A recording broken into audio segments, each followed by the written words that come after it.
বলেছেন, তুমি শুনেছো, এবার তোমার মতামতটা বলো।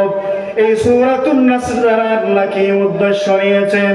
আল্লাহর নবী বিশ্ব নবীর সাহাবী আব্দুল্লাহ ইবনে আব্বাস রাদিয়াল্লাহু তাআলা আনহু বলেন, খলিফাতুল মুসলিমিন ওমর সাহাবায়ে কেরাম বলেছেন, নাকি কোন নিয়ামত পাওয়ার পরে শুকর আদায় করতে হবে, কোন নিয়ামত পাওয়ার পরে ইস্তিগফার করতে হবে, কোন নিয়ামত পাওয়ার পরে সুবহানাল্লাহ বলতে হবে। কিন্তু আমি আব্দুল্লাহ, সাহাবায়ে কেরাম যেভাবে বলছেন সেভাবে নয়।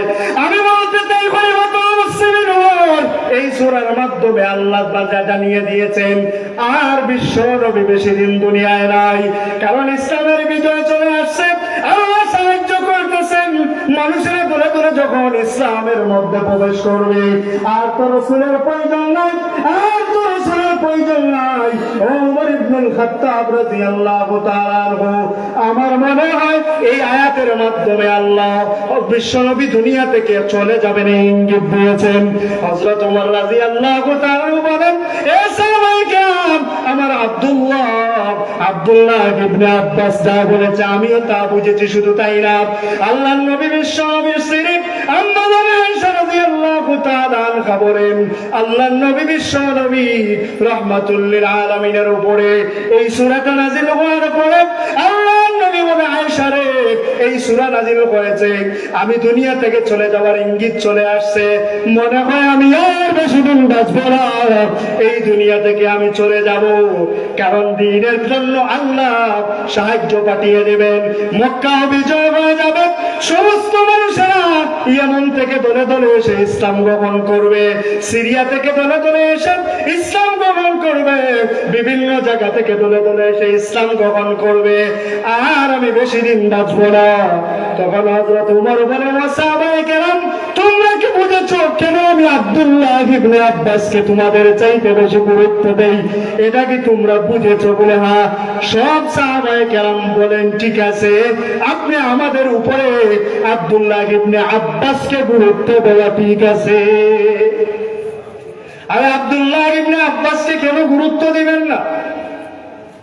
আব্দুল্লাহ ইবনে আব্বাস রাদিয়াল্লাহু তাআলা আনহু রাসূল আকরাম সাল্লাল্লাহু আলাইহি ওয়াসাল্লামের আপন চাচাতো ভাই একদিক থেকে, অপর দিক থেকে আপন খালাতো ভাই। কিভাবে? আল্লাহর নবী বিশ্ব নবী রাহমাতুল লিল আলামিনের একজন বিবি ছিলেন হযরত মায়মুনা রাদিয়াল্লাহু আনহা। এই মায়মুনা রাদিয়াল্লাহু আনহা ছিলেন হযরত আব্দুল্লাহ ইবনে আব্বাসের খালা। একদিন উনি বলেন, খালা গো, রাসূল রাতে কি আমল করেন আমি একটু জানতে চাই। খালা বলে, আব্দুল্লাহ, তোমার জানার জন্য কাউকে জিজ্ঞাসা করতে হবে না, রাসূল কি আমল করেন তা জানতে হলে একদিন খালার বাসায় তোমার দাওয়াত। যেই দিন আমি মায়মুনার ঘরে বিশ্ব নবী রাত্রি যাপন করবেন, সেই রাত্রিতে তুমি আমার ঘরে চলে আসবে। সুবহানাল্লাহ। আব্দুল্লাহ ইবনে আব্বাস রাদিয়াল্লাহু তাআলা অপেক্ষায় থাকেন, কোন দিন আমার খালার ঘরে বিশ্ব নবী রাত্রি যাপন করবেন। এবার হযরত মায়মুনা রাদিয়াল্লাহু তাআলা আনহা বললেন, আব্দুল্লাহ, আজকে রাত্রে তুমি চলে আসো। হযরত আব্দুল্লাহ ইবনে আব্বাস রাদিয়াল্লাহু তাআলা আনহু চলে আসলেন। চলে আসার পরে আব্দুল্লাহ ইবনে আব্বাস রাত্রে আল্লাহর রাসূল সাল্লাল্লাহু আলাইহি ওয়াসাল্লাম তাহাজ্জুদের সময় হয়েছে, তাহাজ্জুদের সময় হওয়ার পরে হযরত আব্দুল্লাহ বুঝেছেন আল্লাহর রাসূল সাল্লাল্লাহু আলাইহি ওয়াসাল্লাম আস্তে আস্তে তাহাজ্জুদের জন্য উঠতেছেন। বলেন সুবহানাল্লাহ।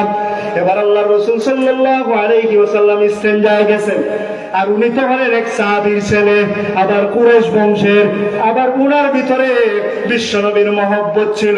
উনি মনে মনে বলেন, রাসূল ইস্তেনজার ভিতরে ভিতরে রাসূলের ওযুর পানিটা আমি রাসূলের জন্য রেডি করি। সুবহানাল্লাহ। আল্লাহর নবী বিশ্বনবী রাহমাতুল লিল আলামিন যখন ইস্তেনজা সেরে এসে দেখেন ওযুর পানি রেডি। সুবহানাল্লাহ। আল্লাহ রাসূল বলেন, এই ওযুর পানিটা কে ব্যবস্থা করলো?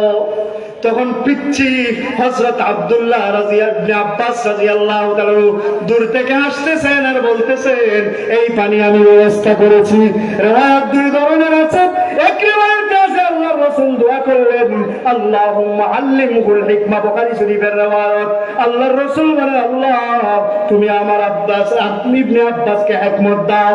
অন্য বর্ণনায় আছে আল্লাহর রাসূল বলেন, আল্লাহুম্মা ফাক্কিহহু ফিদ্দীন, তাকে দ্বীনের সঠিক বুঝ দান করো। ওয়া আল্লিমহু তাওয়ীল, তাকে তাফসীর দান করো।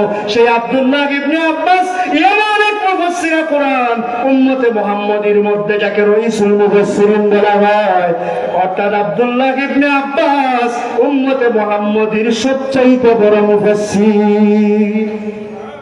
তাহলে এই সূরার উদ্দেশ্য আমরা পাইলাম, দুই ধরনের বক্তব্য পাইলাম সাহাবায়ে কেরাম থেকে। এক নম্বর, সমস্ত সাহাবায়ে কেরাম বললেন কি, যে কোনো জিনিস পাওয়ার পরে শুকর আদায় হবে। বিজয় পাওয়ার পরে, সাহায্য পাওয়ার পরে, ইসলামে মানুষ ঢোকা শুরু হইলে কি করব আমরা?